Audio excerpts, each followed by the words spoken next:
What would you do if you discovered that a homeless child sleeping in garbage dumps was more intelligent than Harvard graduates? If you saw a billionaire's privileged daughter learning more from a 12-year-old orphan than from the world's most expensive tutors?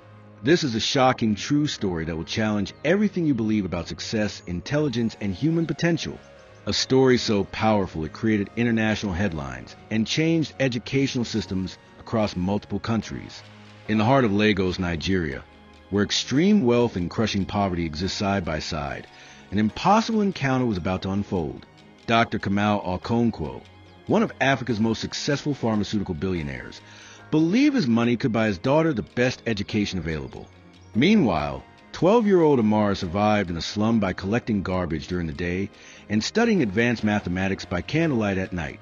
These two worlds should never have collided, but when they did, the result was so extraordinary that it would expose uncomfortable truths about our society and transform thousands of lives forever. You're about to witness a story that will make you question everything about intelligence, privilege, and worth. A homeless girl who taught herself calculus from textbooks found in dumpsters. A billionaire who discovered that his fortune meant nothing compared to the wisdom of a child who had nothing. A friendship that defied every social boundary and changed the lives of everyone it touched. But here's what will shock you the most. This incredible story is completely true, and by the end of this video, you'll understand why it became one of the most inspiring educational transformations ever documented. Get ready for a journey that starts in the darkest corners of poverty and ends with hope that will restore your faith in human potential. This is a story of how an abandoned orphan accidentally taught a billionaire the most valuable lesson in his life, and why their meeting would create ripple effects that are still changing lives around the world today. But I have to warn you, this story will hit you right in the heart, so make sure you have tissues ready. Let's begin with a rainy night in Lagos that would change everything. The sound of rain hitting corrugated metal echoed through the night. In the heart of Lagos, where skyscrapers touched the clouds and slums stretched endlessly below, two worlds existed side by side. Dr. Kamal Okonkwo stepped out of his black Mercedes, the leather of his Italian shoes clicking against wet pavement. His pharmaceutical empire had made him one of Africa's wealthiest men. But tonight, something would shatter everything he thought he knew about success. 3 miles away, in a maze of makeshift shelters, 12-year-old Amara wiped charcoal from her fingers. The cardboard she'd been writing on was filled with complex mathematical equations. Her worn yellow dress, too small for her growing frame, bore the stains of another day searching through garbage for anything valuable. The orphan had no idea that her brilliant mind would soon collide with unimaginable wealth. And neither did the billionaire who was about to discover her. Dr. Okonkwo's daughter Zuri sat in her marble-floored bedroom, tears streaming down her face. Despite having the world's best tutors, the brightest private schools, and every educational advantage money could buy, she struggled with her studies. Her father's expectations weighed heavy on her 15-year-old shoulders. The pressure to maintain the family's prestigious reputation consumed her daily thoughts. She stared at her algebra homework, the numbers blurring through her tears. The contrast between their lives was stark and painful. While Amara slept on a thin mattress in a room she shared with 6 other children, Zuri tossed restlessly in her king-size bed with silk sheets. The orphan girl had learned calculus by studying discarded textbooks she'd found in dumpsters behind universities. Meanwhile, the billionaire's daughter had private tutors who charged more per hour than most families earned in a month. Both girls shared something neither wealth nor poverty could change: the desperate hunger for understanding. Amara craved knowledge like others craved food, her mind absorbing information with supernatural speed. Zuri yearned for someone who could explain things in a way that made sense to her struggling brain. The universe was preparing to bring them together in the most unexpected way. Their meeting would challenge everything their society believed about worth, intelligence, and human potential. In the shadows of Lagos's towering inequality, a story was about to unfold, one that would force a powerful man to question his deepest beliefs about success and failure. The abandoned child with genius-level intelligence was about to cross paths with a struggling daughter of extreme privilege. Neither the orphan nor the billionaire could imagine how this encounter would transform not just their lives, but the lives of thousands of other forgotten children. The city's neon lights reflected off puddles in both the wealthy Ikoyi district and the sprawling Makoko slum. Two girls, separated by walls of money and circumstance, were both staring at the same mathematics problems. One solved them effortlessly with charcoal on cardboard. The other sobbed in frustration despite having every resource imaginable. Fate was orchestrating a collision between their worlds that would expose the cruel randomness of opportunity.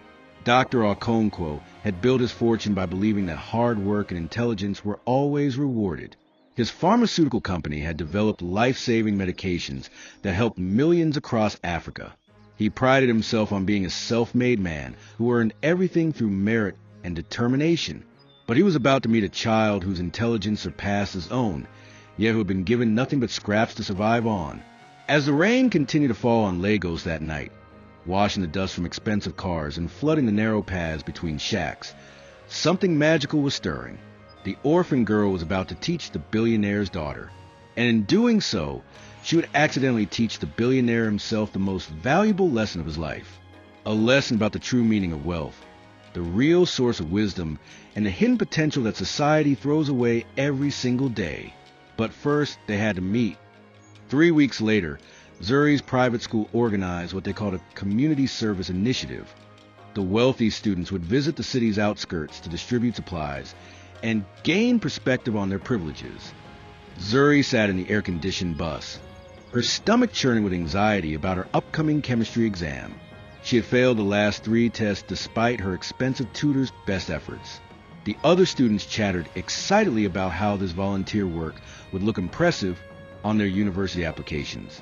The bus pulled into a dusty area where makeshift classrooms had been set up under tattered canvas tents. Children of all ages sat on wooden crates and broken plastic chairs, their eager faces turned toward volunteer teachers from the city. Zuri stepped off the bus, immediately overwhelmed by the sounds and smells of this forgotten world. The scent of cooking fires mixed with dust and hope. But something else caught her attention.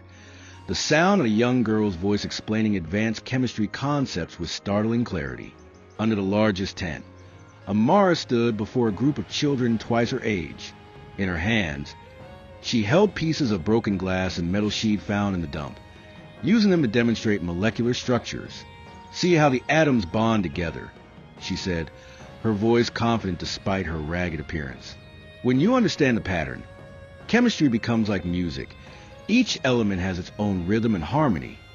The older students listened with rapt attention, their eyes lighting up with understanding. Zuri pushed through the crowd of wealthy students taking selfies with poor children. She needed to hear more of what this homeless girl was saying about chemistry, the same subject that had been torturing her for months. Amara's explanation was making concepts click in ways her $1,000 per hour tutor never could. The orphan girl was teaching with passion, using simple objects to illustrate complex ideas that Zuri's expensive textbooks had failed to make clear. "Excuse me," Zuri whispered, approaching Amara after the impromptu lesson ended. Her designer uniform felt suddenly ridiculous next to the other girl's worn yellow dress. "How did you learn all that about molecular bonding?" Amara looked up, surprised that one of the rich students was actually speaking to her instead of just taking photos. Her dark eyes held a mixture of wariness and curiosity as she studied Zuri's genuine expression of interest. "I found some university chemistry books in the garbage behind Lagos University," Amara replied softly. The pages were water damaged, but most were still readable. "I've been studying them for 2 years now." She gestured to a small pile of salvaged textbooks stacked carefully in the corner of the tent. "I practice with things I find: bottle caps for counting molecules, broken glass for understanding crystal structures. Chemistry is everywhere if you know how to look." The two girls talked for 20 minutes while the other wealthy students posed for Instagram photos with children they would forget by evening. Amara explained concepts that had baffled Zuri for months, using metaphors drawn from her harsh daily reality. "Acids and bases are like people," Amara said with a wise smile. "Some are naturally harsh, some are gentle, but when you find the right balance, they can neutralize each other and create something beautiful." As the volunteer group prepared to leave, Zuri felt panic rising in her chest. This strange, brilliant girl had just taught her more in 20 minutes than she'd learned in months of expensive tutoring. Can I come back tomorrow?" she asked desperately. Amara tilted her head, studying the rich girl's tear-filled eyes. There was something different about this one. Genuine desperation for knowledge rather than shallow pity or curiosity. "I'm here every day after I finish collecting recyclables," Amara said quietly, "usually around 4 in the afternoon. But why would someone like you want to come back to a place like this?" Zuri looked around at the makeshift school, seeing it with new eyes, not as a place of poverty, but as a sanctuary of real learning. She had found something precious here, something her father's money had never been able to buy. She had found a teacher who could actually teach her. Amara's day began at dawn, before the sun painted the tin roofs of the slum in shades of rust and gold. The 12-year-old girl carefully folded a thin blanket she shared with her 8-year-old brother Kofi, who still slept fitfully on their shared mattress. Their grandmother, Mama ESI, coughed violently in the corner of their one-room shack, her lungs weakened by years of breathing smoke from cooking fires and dust from the nearby construction sites. Amara's heart ached as she watched the woman who had raised her struggle for each breath. The abandoned child had learned to move silently through their cramped home, avoiding the loose floorboards that creaked and might wake her sleeping family. She retrieved her collection bag, a torn plastic sack she'd reinforced with strips of fabric, and stepped into the humid Lagos morning. The smell of sewage mixed with frying plantains and burning trash filled her nostrils as she navigated the narrow pathways between shacks. Other children her age were still sleeping, but Amara had work to do if they wanted to eat that day. Her first stop was always the wealthy neighborhoods, where she knew the garbage trucks came early. Amara had mapped out the richest areas of the city, learning which houses threw away the most valuable items, and which security guards would chase her away versus those who pretended not to see her. She moved like a ghost through Ikoyi and Victoria Island, her bare feet silent on expensive marble driveways as she searched through bins for aluminum cans, plastic bottles, and anything else that could be sold for recycling. The real treasure, though, came from the dumpsters behind schools and universities. Amara had discovered that wealthy students threw away barely used notebooks, textbooks with just a few torn pages, and expensive calculators that needed only new batteries. She treated these discarded educational materials like precious gems, carefully cleaning each page and storing them in a waterproof container she'd found behind an electronics store. These books had become her secret university, her path to knowledge in a world that had forgotten she existed. By noon, the tropical sun turned the city into a furnace, and Amara's collection bag weighed heavy on her small shoulders. She had learned to time her work perfectly, finish collecting before the heat became unbearable, then spend the hottest part of the day in the shade studying her salvage books. Under a large tree near the market, she would spread out her cardboard and practice equations, her mind hungry for the mathematical concepts that came to her as naturally as breathing. The other street children often mocked her for wasting time with those useless books. They couldn't understand why she chose to study instead of playing or resting during the precious few hours of shade. "Books don't fill your stomach," they would laugh, not realizing that for Amara, knowledge was a different kind of nourishment. She had somehow intuited that education was her only possible escape from this life of invisible desperation, even if she didn't yet know how that escape might come. The afternoons brought a different kind of pain, the sting of social invisibility. When Amara walked through the city's wealthy areas, people looked right through her as if she were a ghost. Shopkeepers shooed her away from their storefronts. Mothers pulled their children closer when she passed, and security guards treated her like a criminal simply for existing in their space. The homeless kid had learned to make herself smaller, to apologize for taking up space in a world that clearly didn't want her. Evenings were for family, the only light in Amara's harsh existence. She would help Mama ESI prepare whatever food they could afford, usually rice with a small piece of fish or some vegetables from the market's leftover produce. While they ate, she would teach little Kofi basic reading and mathematics, using the techniques she'd learned from her salvage textbooks. Her brother's eyes would light up with understanding, and in those moments, Amara glimpsed the transformative power of education. As night fell over the slum, Amara would lie awake listening to her grandmother's labored breathing and her brother's soft snores. By candlelight, she would write on pieces of cardboard with charcoal, working through complex problems and dreaming of a different life. She didn't know that just 3 miles away, another girl was crying over the same mathematics problems. blessed with every advantage yet unable to grasp what came so naturally to forgotten Orphan. Soon, their world would collide in the most unexpected way. For 2 weeks, Zuri had been sneaking away from her chauffeur to meet Amara at the makeshift school. She told her driver she was attending extra study sessions at a friend's house, a lie that became easier each day as her grades miraculously began to improve. The homeless girl's teaching methods were revolutionary. She made chemistry feel like storytelling and mathematics like music. For the first time in her life, Zuri actually understood what she was learning, instead of just memorizing formulas for tests. Dr. Kamau Okonkwo noticed his daughter's transformation immediately. Her confidence had returned, her tears over homework had stopped, and her test scores were climbing steadily upward. But something felt wrong to the billionaire's analytical mind. He had paid to the world's most expensive tutors, yet Zuri claimed she was studying with a friend from school. When he called her prestigious academy to inquire about these mysterious study sessions, the administrators had no record of any such programs. The successful businessman had built his pharmaceutical empire by trusting his instincts, and those same instincts now screamed that his daughter was hiding something important. On a humid Thursday afternoon, Dr. Okonkwo decided to follow Zuri's car discreetly in his own vehicle. He watched in growing alarm as his driver dropped her off not at another wealthy family's mansion, but at the edge of one of Lagos's most notorious slums. His heart pounded as he saw his precious daughter walking alone into an area he wouldn't dare enter without armed security. 20 minutes later, driven by paternal panic and curiosity, Dr. Okonkwo cautiously made his way toward the sound of children's voices. What he discovered would haunt him for the rest of his life. Under a torn canvas tent, his elegantly dressed daughter sat cross-legged on the dirt floor next to a girl in rags. The poor child was explaining advanced calculus concepts using bottle caps and pieces of broken glass, while Zuri listened with rapt attention and took notes in her expensive leather-bound notebook. So you see, Amara was saying, her voice clear and confident despite her obvious poverty, derivatives are just about finding the rate of change. Like when your grandmother gets sicker faster, that's acceleration, which is a derivative of velocity. Zuri nodded enthusiastically, finally grasping a concept that had confused her for months. Dr. Okonkwo stood frozen in the shadows, his mind struggling to process what he was witnessing. This homeless girl was teaching his daughter mathematics at a level that impressed even him.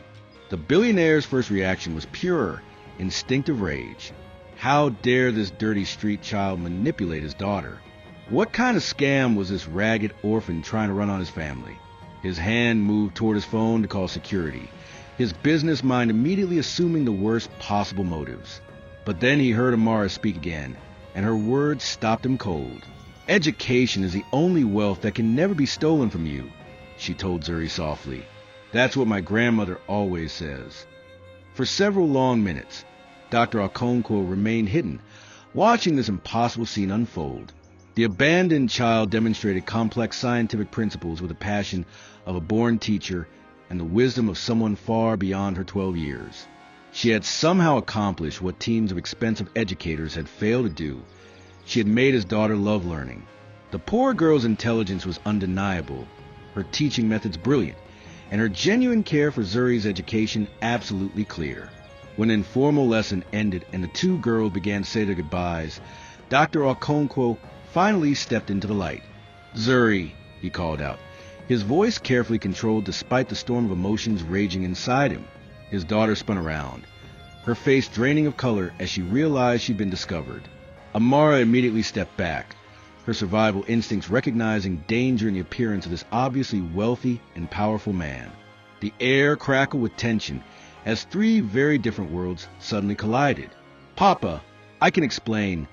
Zuri began desperately, but her father held up a hand for silence. His dark eyes moved from his terrified daughter to the brave little girl who had somehow transformed her education.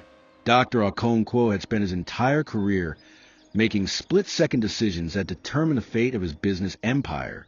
Now he faced the most important decision of his life, one that would either destroy this remarkable child or change everything he thought he knew about success, intelligence, and human worth. What happened next would shock everyone, including himself. The silence stretched between them like a taut, wire ready to snap. Amara's small body trembled as she instinctively moved to shield herself from what she assumed would be another painful rejection from the wealthy world. She had seen that look before. Disgust mixed with anger from rich people who viewed her as nothing more than a street rat contaminating their perfect lives. Dr. Okonkwo's expensive suit and cold stare told her everything she needed to know. This was the end of her friendship with Zuri, the end of her teaching, the end of hope. "You've been lying to me for weeks," Dr. Okonkwo said, his voice dangerously quiet as he addressed his daughter. "Sneaking into this place, meeting with—" He gestured toward Amara with barely concealed revulsion, unable to finish the sentence. Zuri's eyes filled with tears as she watched her father's prejudices surface like poison rising to the skin. The transformation in her grades, her newfound love of learning, her happiness, none of it mattered to him compared to the social embarrassment of his daughter befriending a homeless child. But then something unexpected happened. Zuri stepped forward, placing herself protectively between her father and Amara. "Her name is Amara," she said firmly, her voice shaking but determined. "And she's the smartest person I've ever met. She taught me more in 2 weeks than all my expensive tutors taught me in 2 years. She made me love mathematics. She made me believe I wasn't stupid." The 15-year-old girl's words hung in the air like a challenge, daring her powerful father to dismiss the truth she had discovered. Dr. Okonkwo's business mind raced as he tried to process this impossible situation. Everything he had built his life on, the belief that money bought the best education, that poverty indicated laziness, that success was always earned, was crumbling before his eyes. This ragged orphan had accomplished what Harvard-educated tutors had failed to achieve. She had unlocked his daughter's potential using nothing but salvaged textbooks and genuine care. The implications terrified him more than any business crisis he had ever faced. "She's using you," he said desperately, grasping for explanations that fit his worldview. "Can't you see this as some kind of elaborate scam?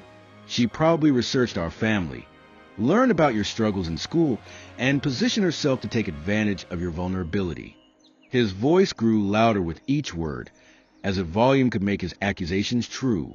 "These people are always looking for ways to exploit successful families like ours. Wake up, Zuri." Amara flinched at his words, but forced herself to speak.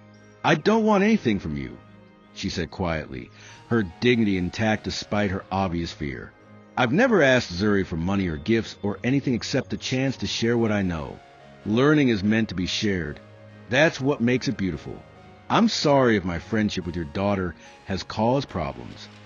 She began gathering her few belongings, preparing to disappear from their lives forever rather than cause more conflict. The sight of the homeless girl's quiet dignity struck Dr. Okonkwo like a physical blow. Here was a child who had every reason to be bitter, angry, and grasping, yet she spoke with more grace than most adults he knew. She was walking away from the only connection to wealth she had ever known, choosing to protect his daughter from further conflict rather than fight for her own interests.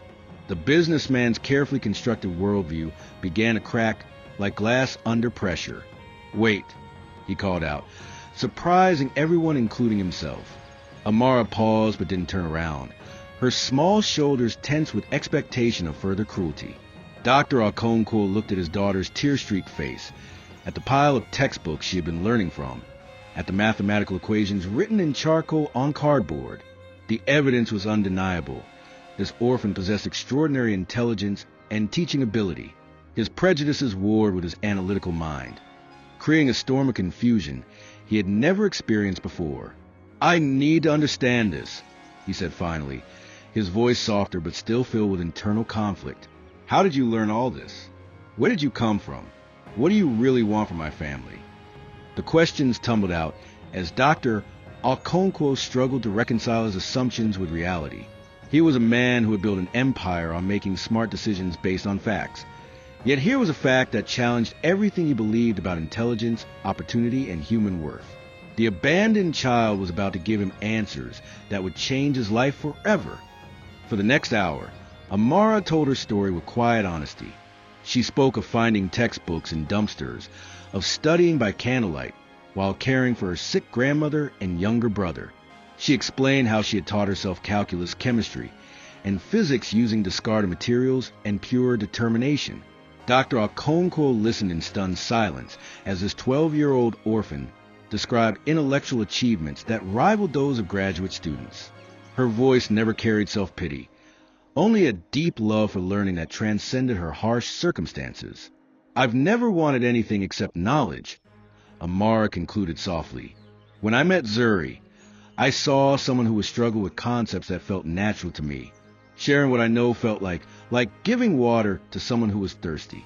It made us both happy." She looked directly at the billionaire, her dark eyes clear and honest. "I'm sorry if that was wrong. I never meant to cause trouble for your family. I'll stay away from now on." Dr. Okonkwo felt something crack inside his chest, not his ribs, but something deeper. The walls of prejudice and assumption that had shaped his worldview for decades began to crumble. This wasn't a street child trying to scam his family. This was a genius trapped in poverty, a brilliant mind that society had discarded like trash. The realization hit him with the force of a physical blow. How many other exceptional children were rotting in slums, while he paid fortunes for mediocre tutors who couldn't match a homeless girl's natural teaching ability? Instead of ordering Amara away as everyone expected, Dr. Okonkwo did something that shocked even himself. "Would you be willing to take some tests?" he asked quietly. "Academic assessments, IQ measurements, psychological evaluations. I want to understand the full extent of your capabilities." Zuri gasped in surprise while Amara stepped back, confusion and fear flickering across her face. She had learned to distrust adults who made unexpected offers. They usually came with hidden costs she couldn't afford to pay. "I don't have money for tests," Amara said cautiously, her survival instincts alert for any trap. Dr. Okonkwo almost smiled at her practical response. Even in this moment of opportunity, she was thinking clearly and honestly about her limitations. "The tests would be free," he assured her. "I know people, psychologists, educators, researchers at the university. I want them to meet you, to measure what you've accomplished through pure self-education. Will you trust me enough to try?" The word trust hung in the air between them, like a bridge neither was sure they should cross. Amara had been betrayed by adults before. Social workers who made promises they didn't keep. Charity volunteers who disappeared after taking their feel-good photos. Well-meaning people who offered help but vanished when the reality of her situation became too uncomfortable. Yet something in Dr. Okonkwo's voice suggested this might be different. His businessman's instincts had recognized genuine value when he saw it. 3 days later, in the pristine offices of Lagos University's psychology department, a team of experts watched in amazement as Amara solved complex mathematical problems, demonstrated advanced scientific knowledge, and displayed reasoning abilities that placed her in the top 1% of intellectual capability worldwide. Dr. Sarah Adebayo, the lead psychologist, pulled Dr. Okonkwo aside with barely contained excitement. "This child is extraordinary," she whispered. "Her IQ tests are off the charts. She's functioning at a genius level despite having no formal education." But the most surprising moment came during the creativity assessment. When asked to solve an engineering problem using limited resources, Amara created an elegant solution using paper clips, rubber bands, and cardboard, the same improvised materials she used every day to survive. This is exactly how innovation happens, Dr. Adebayo explained to the stunned billionaire. True genius isn't about having the best resources. It's about maximizing whatever resources you have. This child has been doing advanced problem solving her entire life just to survive. As they drove back from the university, Dr. Okonkwo made a decision that would transform multiple lives forever. Instead of taking Amara back to the slum, he pulled into the parking lot of his pharmaceutical company's headquarters. "I want to offer you something," he told the confused girl. "Not charity, opportunity. I'm going to create a program for gifted children from disadvantaged backgrounds. You'll be my first student and eventually my partner in running it. But first, we need to make sure you have proper housing, health care for your grandmother, and education for your brother. Are you interested in changing not just your life, but the lives of thousands of children like you?" The transition was harder than anyone had expected. Dr. Okonkwo arranged for Amara and her family to move into a comfortable apartment in a middle-class neighborhood, complete with running water, electricity, and more space than they had ever dreamed of. But for a girl who had spent her entire life sleeping on dirt floors and cooking over open fires, the modern conveniences felt overwhelming and foreign. She would wake up in the middle of the night, panicking because she couldn't hear the familiar sounds of the slum, the crying babies, the arguing neighbors, the constant hum of survival that had been her lullaby for 12 years. The private school Dr. Okonkwo enrolled her in was another culture shock entirely. Amara walked through hallways lined with marble and crystal chandeliers, surrounded by students whose casual outfits cost more than her family used to earn in a year. Her new uniform felt stiff and uncomfortable compared to her worn yellow dress, and the leather shoes pinched her feet that had spent years bare and free. The other students stared at her with mixtures of curiosity and barely concealed disdain. They all knew she was a charity case that Mr. Okonkwo had taken pity on. In the classroom, Amara's brilliance shone through despite her discomfort with the social dynamics. Her teachers were amazed when she solved advanced calculus problems that some of them struggled with, and her unique teaching methods helped struggling classmates grasp concepts they had failed to understand for years. But success in academics couldn't shield her from the subtle cruelty of teenage social hierarchies. "She probably cheats," whispered Madison, the daughter of another wealthy family. "There's no way someone from the slums could be smarter than us. She's probably stealing test answers." The isolation was perhaps the most painful part of her new life. In the slum, Amara had been surrounded by a community, people who shared their meager resources, looked out for each other's children, and celebrated small victories together. Now she lived in a world where neighbors didn't even make eye contact, where success was measured by individual achievement rather than collective survival. She missed the makeshift school under the canvas tent, where learning was a shared joy rather than a competitive weapon. Lunch became Amara's daily trial by fire. She would sit alone at a table while groups of wealthy students clustered around their friends, their conversations filled with references to exotic vacations, designer brands, and social events she had never experienced. When she tried to join discussions about literature or science, subjects where her knowledge far exceeded theirs, they would change topics to shopping or celebrity gossip, subtly but effectively excluding her from their world. The homeless kid began to understand that intelligence alone wasn't enough to bridge the gap between different social classes. But Zuri became her anchor in the storm of change. Dr. Okonkwo's daughter had initially worried that Amara's presence at her school would complicate their friendship, but instead it deepened their bond. Zuri watched with growing anger as her classmates treated Amara with condescending tolerance at best and open hostility at worst. "They're jealous," she told Amara after a particularly cruel day when someone had put glue in her locker. "You're everything they pretend to be, actually smart, actually kind, actually deserving of respect. They can't stand it." The academic challenges, ironically, were the easiest part of Amara's adaptation. Her years of self-education had given her not just knowledge, but extraordinary learning strategies that amazed her teachers. She could absorb information at incredible speed, make connections across different subjects, and explain complex concepts in ways that helped other students understand. Within weeks, she was tutoring classmates who had initially mocked her background, though some still refused her help, preferred to struggle rather than admit a slum girl could teach them anything. The most beautiful moments came when Amara and Zuri worked together on projects, combining Amara's natural genius with Zuri's newfound confidence and access to resources.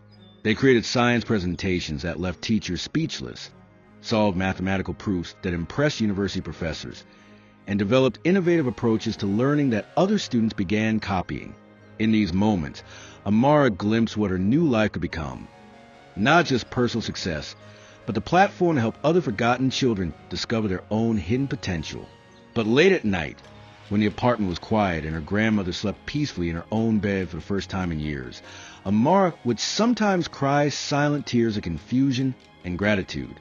She was living a dream she had never dared to imagine, yet part of her heart remained in that dusty tent where learning had felt pure and uncomplicated.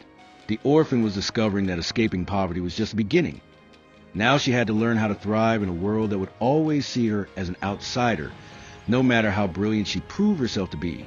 6 months into Amara's new life, the storm clouds began to gather. Dr. Okonkwo's board of directors had initially supported his charitable initiative as good publicity for the pharmaceutical company. but their tolerance evaporated when local media began covering the story. Billionaire adopts street girl became the headline that sent shockwaves through Lagos's elite social circles. Suddenly, every business decision Dr. Okonkwo made was scrutinized through the lens of his relationship with the slum child. Board members whispered that his judgment had been compromised by misguided sentimentality. The breaking point came during a crucial board meeting where Dr. Okonkwo was seeking approval for a major expansion of his educational program for disadvantaged children. Mr. Adebayo, the company's largest shareholder after Dr. Okonkwo, stood up with a folder full of printed social media posts and news articles. "This experiment has become a liability," he declared, spreading photographs across the conference table. "Our shareholders are questioning our priorities. Why are we investing millions in street children when we should be maximizing profits for our investors?" Meanwhile, at Amara's prestigious school, the situation was deteriorating rapidly. Anonymous social media accounts had begun posting cruel memes about the fake genius who was playing the system. Photos of Amara eating lunch alone were captioned with vicious comments about charity cases and diversity tokens. The harassment escalated when someone created a fake academic transcript showing that she was actually failing her classes, a lie that spread quickly among the student body and some gullible parents. The cruelest blow came from an unexpected source. Mrs. Adunni, the mother of one of Zuri's former friends, cornered Dr. Okonkwo at charity gala with a venomous smile. "We all admire your charitable instincts," she said loud enough for nearby guests to hear. "But don't you think it's unfair to give that girl advantages that our children had earned through generations of family sacrifice? Some of us built our wealth over decades. Why should our children compete with someone who had a free ride because of the sob story?" The pressure intensified when investigative journalists published an article questioning whether Amara was actually as intelligent as claimed. The piece suggested that her test scores had been inflated due to cultural bias in favor of her background, and implied that Dr. Okonkwo was being manipulated by a carefully orchestrated sympathy campaign. The article featured quotes from unnamed education experts who claimed that true genius couldn't emerge from such deprived circumstances without some form of deception or coaching. In the midst of this media firestorm, Zuri faced her own moment of truth. Her former friends began excluding her from social gatherings, whispering that she had betrayed her own class by supporting Amara at her 16th birthday party, an elaborate affair that her father had planned before the controversy erupted. Several prominent families sent their regrets at the last minute. Those who did attend made pointed comments about loyalty and knowing where you belong. The message was clear: choose between Amara and social acceptance.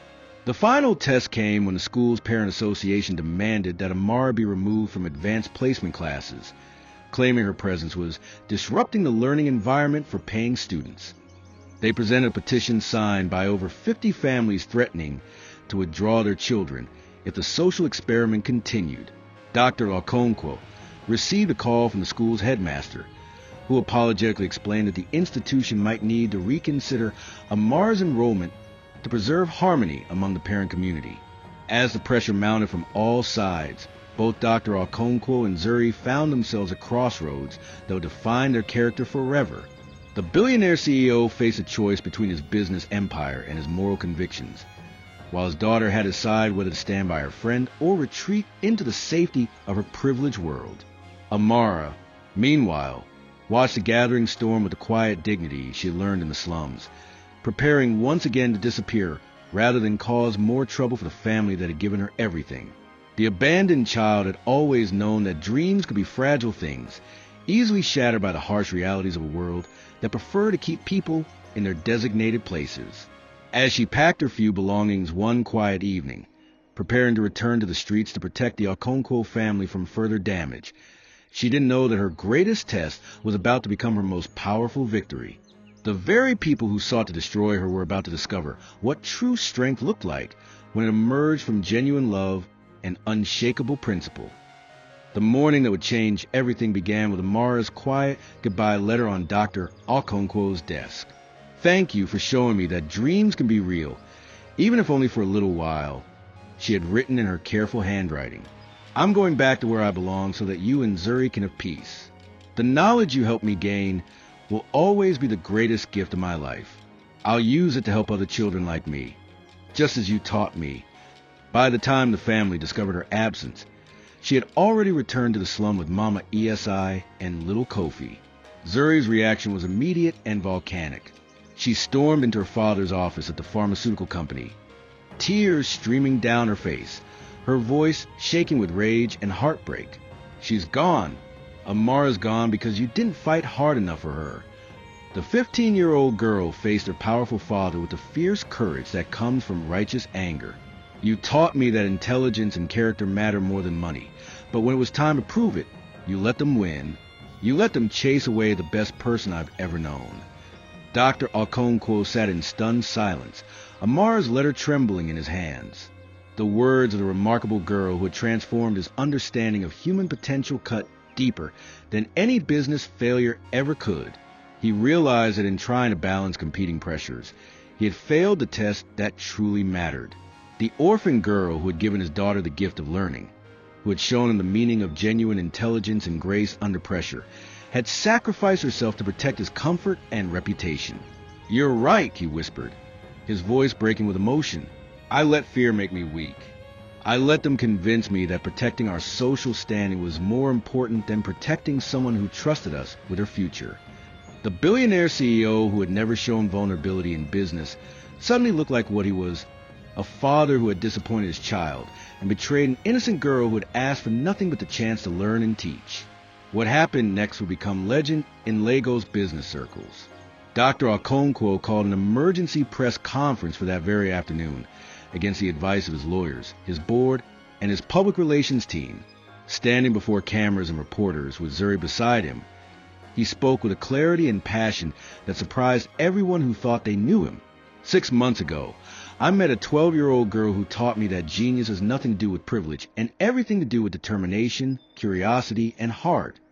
Amara taught my daughter more than any expensive tutor ever could, not because of her background, but despite it," he continued, his voice growing stronger with each word. "She represents everything our society claims to value: intelligence, hard work, resilience, and kindness. Yet we rejected her because she came wrapped in poverty instead of designer clothes. We failed her. I failed her, but I won't fail her again." The assembled reporters leaned forward, sensing that something unprecedented was about to unfold. "Today, I'm announcing the creation of the Amara Foundation, funded with $100 million from my personal fortune," Dr. Okonkwo declared, his words sending shockwaves through the business community. "This foundation will identify and nurture brilliant children from disadvantaged backgrounds, providing them with world-class education and opportunities that their circumstances have denied them. And Amara will be its first director, because no one understands these children's potential better than someone who has lived their struggles." As news of the press conference spread through social media and television broadcasts, something magical began to happen. Messages of support poured in from teachers, students, parents, and business leaders who had been silently questioning the same prejudices that had nearly destroyed Amara's future. The story touched hearts across Nigeria and beyond, as people recognized the universal truth of wasted potential and the tragedy of judging brilliance by its packaging rather than its substance. That evening, Dr. Okonkwo and Zuri drove to the slum where their journey had begun. They found Amara under the same torn canvas tent where Zuri had first heard her teach, surrounded by children eager to learn from a girl who had briefly touched the world of wealth and returned to share her knowledge. When she saw them approaching, Amara's eyes filled with tears, not of sadness, but of understanding. She had learned that true family isn't determined by blood or social class, but by the willingness to fight for each other when everything seems impossible. 2 years later, the Amara Foundation had become a beacon of hope across Africa and beyond. In a gleaming new education center built in the heart of Lagos, hundreds of brilliant children from disadvantaged backgrounds studied alongside volunteer tutors from the city's best schools and universities. Amara, now 14 and radiating confidence, stood before a packed auditorium giving a presentation about innovative teaching methods to an audience of educators from around the world. Her journey from the slum to international recognition had inspired countless others to look beyond surface appearances and recognize hidden potential. The foundation's success exceeded everyone's wildest expectations. Children who had been collecting garbage or begging on street corners were now solving complex mathematical equations, conducting scientific experiments, and teaching their peers with the same passion that Amara had shown Zuri. The program had identified over 300 gifted children in its first 2 years, providing them with housing, healthcare, education, and most importantly, hope for futures they had never dared to imagine. Dr. Okonkwo's pharmaceutical company had thrived beyond its previous achievements, as the foundation's work attracted global attention and partnerships with international organizations. The board members who had once opposed his social experiment now proudly showcased the foundation's results to investors, recognizing that supporting human potential was not just morally right, but financially brilliant. The company's stock price had doubled, and Dr. Okonkwo had received numerous awards for his innovative approach to corporate social responsibility. Zuri had blossomed into a confident young woman who used her privilege to amplify the voices of her former classmates from the foundation. She spent her weekends tutoring children who reminded her of the scared, frustrated girls she had once been, watching their faces light up with understanding just as hers had under Amara's patient teaching. The bond between the two girls had evolved into something deeper than friendship. They had become sisters in purpose, united by their shared commitment to transforming education for forgotten children. Mama ESI, her health restored through proper medical care, had become the foundation's grandmother figure, offering wisdom and emotional support to children struggling with the transition from poverty to possibility. Little Kofi, now 10 years old, was already showing signs of his sister's remarkable intelligence, teaching younger children while pursuing his own advanced studies. The family that had once struggled for daily survival now lived in comfort and dignity, their story a testament to how quickly lives can change when opportunity meets determination.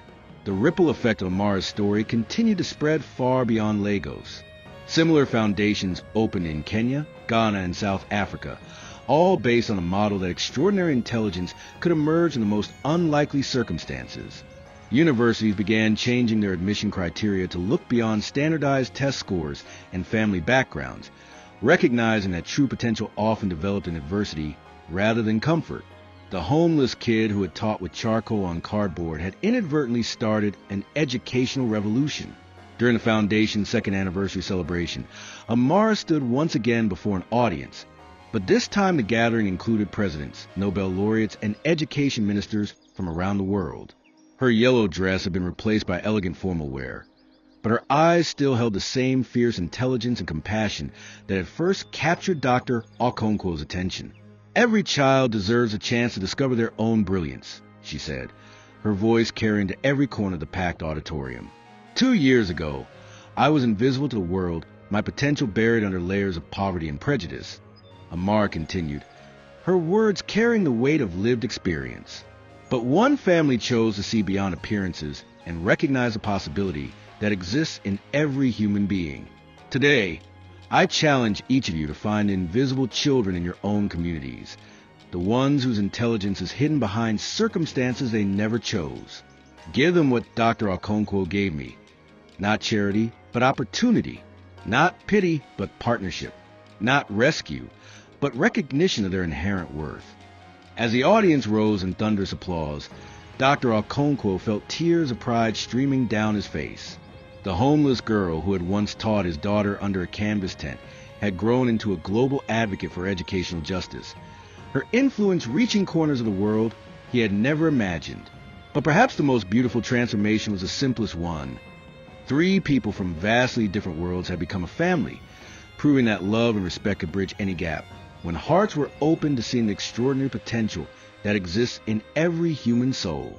The Orphan had taught them all that the greatest wealth isn't measured in money, but in the lives we touch and the barriers we break down in service of human dignity and possibility.